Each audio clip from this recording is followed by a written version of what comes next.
Welcome to the ISO podcast by Morgan Manifest, created for those who are in search of an alternative approach to fulfilling their dreams, and for those who are willing to take the road less traveled in search of a more meaningful, fulfilling, and purposeful life. I am the manifesting mentor, Morgan Hamer, and I am here to empower you with valuable resources that you can use to manifest your best life and more. Let's jump in. In today's episode, we are going to talk about the most common form of divine guidance, your intuition. You're going to learn how to discern the difference between your intuitive inner voice and your conscious mind, and I will share how to hear your intuition more clearly and how you can work with your intuition to manifest more. I love talking about spiritual guidance, and I think intuition is a great place to start because most people already have some awareness of their intuitive voice and just need a little extra support to learn how to hear it and trust it. Your intuition is something that is divinely planted and acts as an inner guidance system that will never lead you astray. So first, I would like to discuss the connection between divine guidance and manifesting. Mastering manifesting requires an open mind and willingness to see things differently. It also requires a willingness to believe in some form of divine higher power, something greater than yourself. I understand that some people are not open to the concept of God as set forth in traditional religions.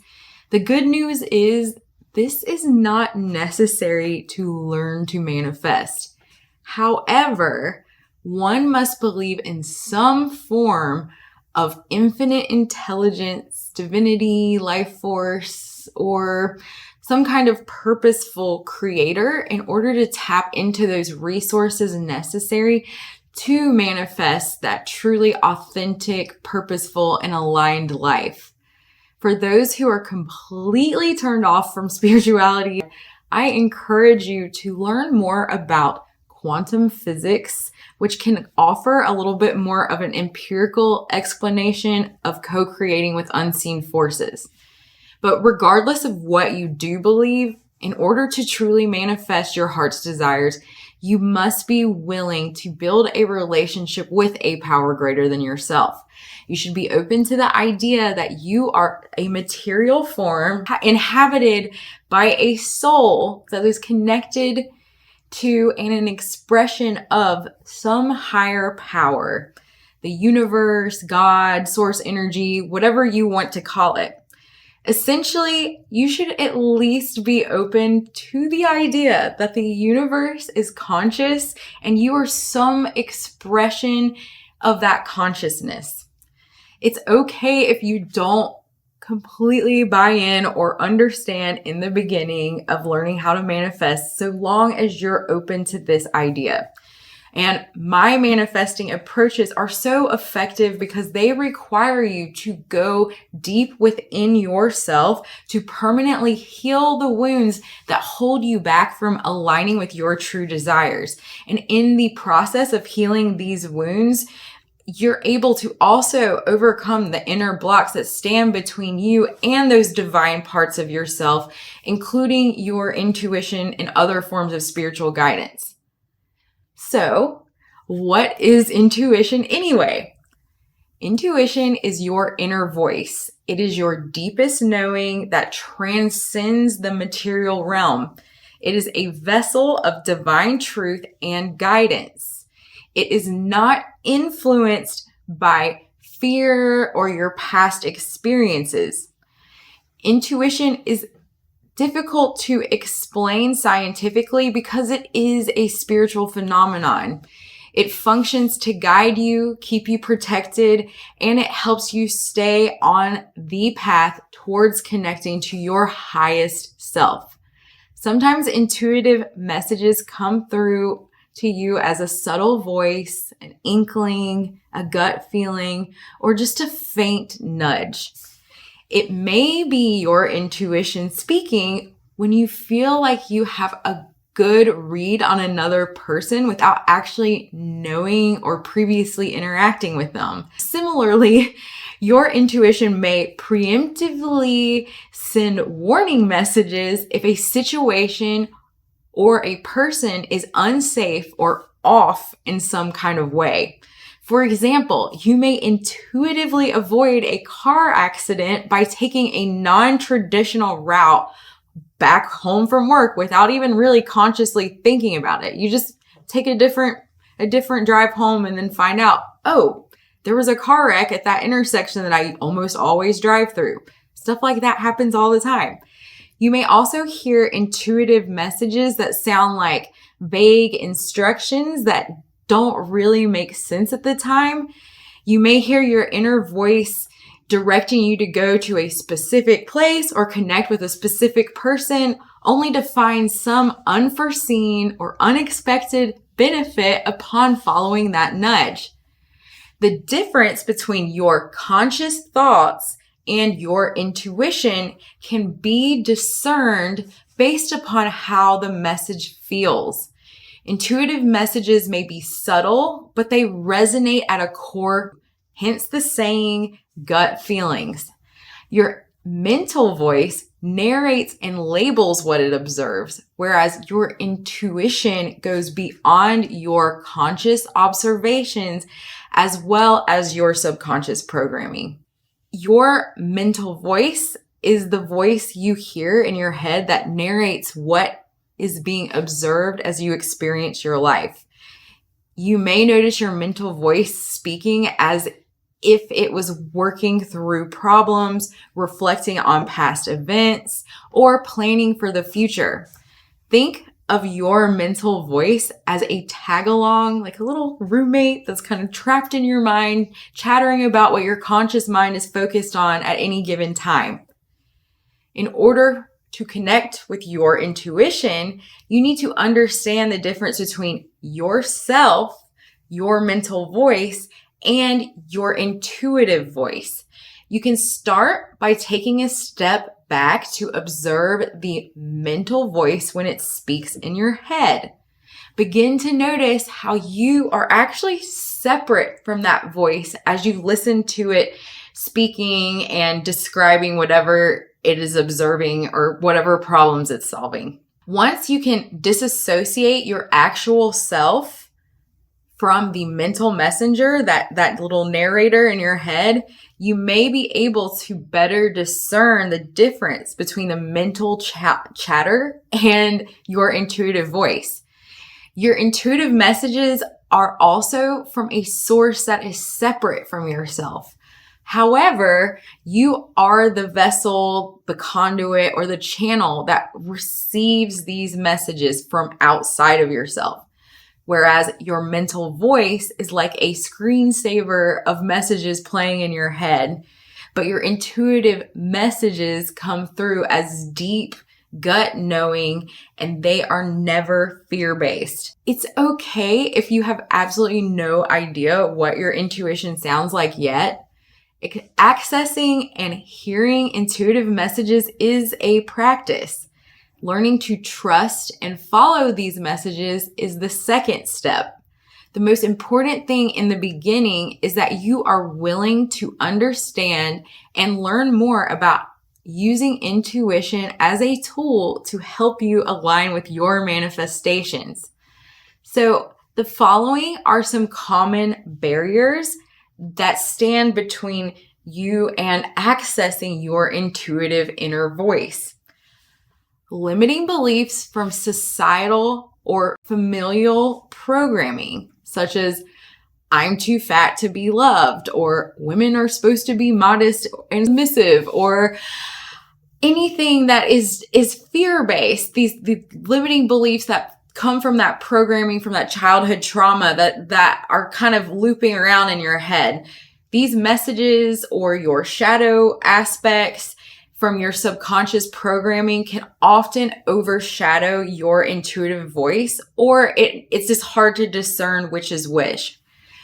Low self-worth is another thing that can stand between you and hearing your inner divine voice. such as your anxious or fearful thoughts and self-doubt. Those thoughts can sometimes overpower an intuitive voice. Substances that alter your cognitive functions, such as alcohol or prescription drugs, trauma responses from unhealed wounds that create the habits, defense mechanisms, and behavior patterns that originally formed to protect you but no longer serve you. Once again, that can kind of go back into that low self-worth.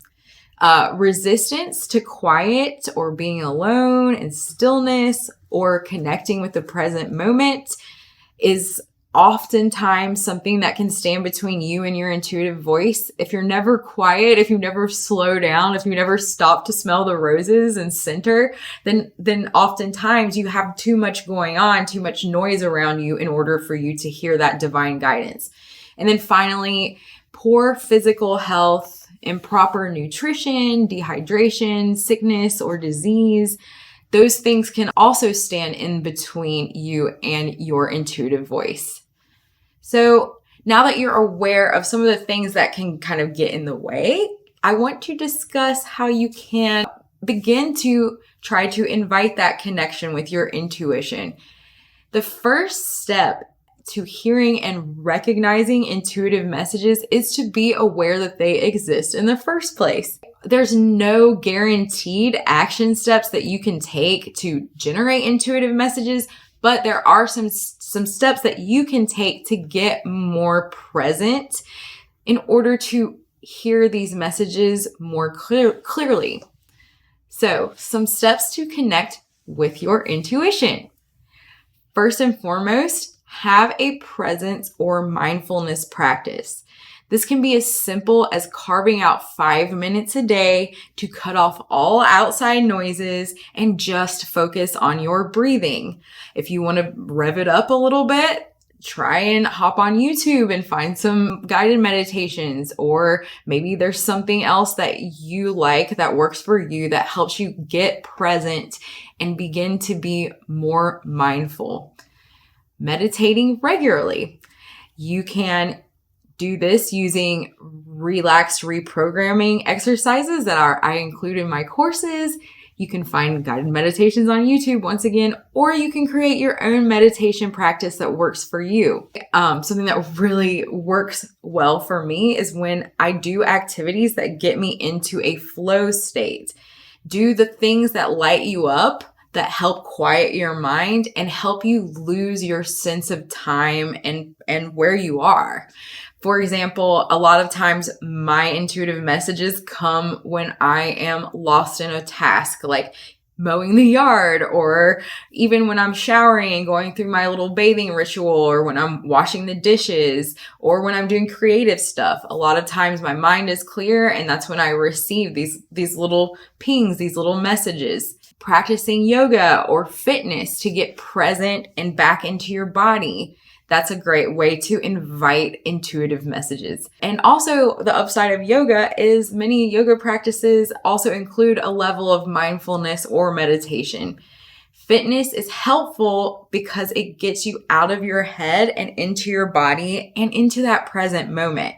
Helps you quiet that little mental chatter, that conscious thinking that sometimes can get in the way of your intuition. Another great way to connect to your inner voice is to be still in nature. Quiet your thoughts by focusing on one aspect of your natural surroundings at a time, such as like the temperature, the sunlight, the breeze, the clouds, a specific plant, a tree, the birds singing. Take some time to just be still in nature and just observe and enjoy and see what happens. And then finally, another way that you can begin to connect to your intuitive voice is to journal and just let your mind wander. Or you can also record yourself speaking with free-flowing thoughts. If you're driving in the car and you just want to just let some thoughts out and just see what comes out, sometimes your intuitive voice can reveal itself there. To see what comes out when you start letting words just flow out of your mind. So keep in mind The most effective way to amplify your intuitive voice and connect with spiritual guidance in general is by doing the aligning actions and unblocking work to heal from your past wounds and reprogram your subconscious beliefs to tune your internal vibrational frequency to a higher frequency. By doing the work to reprogram the subconscious beliefs that are connected to your pain point blocks, you also unblock the obstacles that prevent you from connecting to the spiritual realm and that higher power. The work presented in the Manifesting Mentor courses also diminish your ego, which is kind of a gatekeeper between the physical and spiritual realms, making it possible for you to experience both realms simultaneously. Not only does the work in some of my courses help you to break through the internal barriers standing between you and your desires, but it also helps you to channel the divine guidance and your intuition to aid you on your manifesting journey. I do not want to tout myself as the gatekeeper for the work that you can do to start to heal your inner wounds that are kind of standing in the way of you hearing your intuitive voice. But I do have some proven methods that I invite you to explore anytime that you are curious. You can find me at www.morganmanifest.com. But thank you so much for watching this. I hope that this gives you some ideas on how that you can begin to invite that intuitive guidance that you have within so that you can start to better hear it and see where it takes you. Your intuition is key in helping you to be able to receive the guidance necessary for you to go along your journey to manifesting your heart's desires. The limiting beliefs from your programming, some of your trauma responses, like for example, one that I have to work through is my abandonment. Sometimes I can't hear my intuitive voice because my mental narrator is so scared that I'm going to be in a position where I feel abandoned again that I can't hear my intuition guiding me towards the next right thing.